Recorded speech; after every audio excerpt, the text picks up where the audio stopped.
L'usine Nouvelle et Industrie et Technologie ont organisé la 10e cérémonie de remise des prix des ingénieurs de l'année.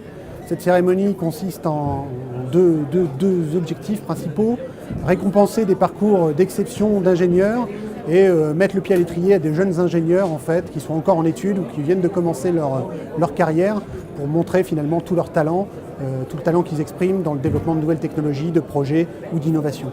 Je suis arrivée à l'UTC directement en 3e année, parce que j'avais fait médecine avant.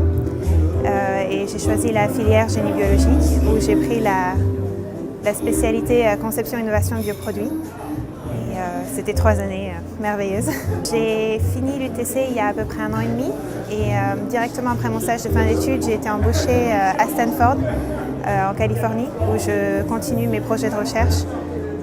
Mon labo est un laboratoire de radiologie et on travaille sur l'imagerie par IRM ou par PET-CT des populations cellulaires telles que les cellules souches. Il y a quelque chose qui me semble très important, qui n'a pas été encore cité, que j'appellerais le paradigme du numérique. Ce paradigme du numérique qu'on vit, il a des conséquences extraordinaires, y compris sur notre mode de pensée. Et si on cite le mot innovation, je citerai quand même ce mot innovation. Je crois qu'on va évoluer dans des sociétés de plus en plus réticulées, et l'innovation va nécessiter aussi de penser différemment. Et ça pose, et en termes de formateurs, la question de la formation à la créativité et à l'innovation. Comment créer? Existe-t-il des compétences à l'innovation?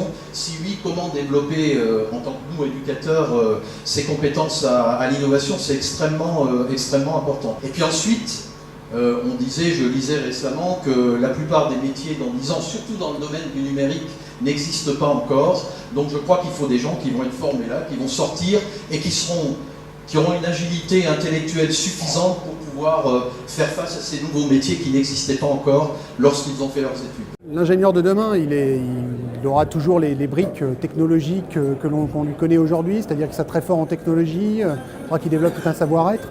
Mais finalement, ce que l'on a retenu ce soir, c'est qu'il va surtout falloir qu'il soit agile, souple, flexible, qu'il soit en apprentissage continu de nouvelles compétences et qu'il sache aussi travailler dans des environnements multiples, très divers. Donc il va évoluer dans un monde de plus en plus complexe.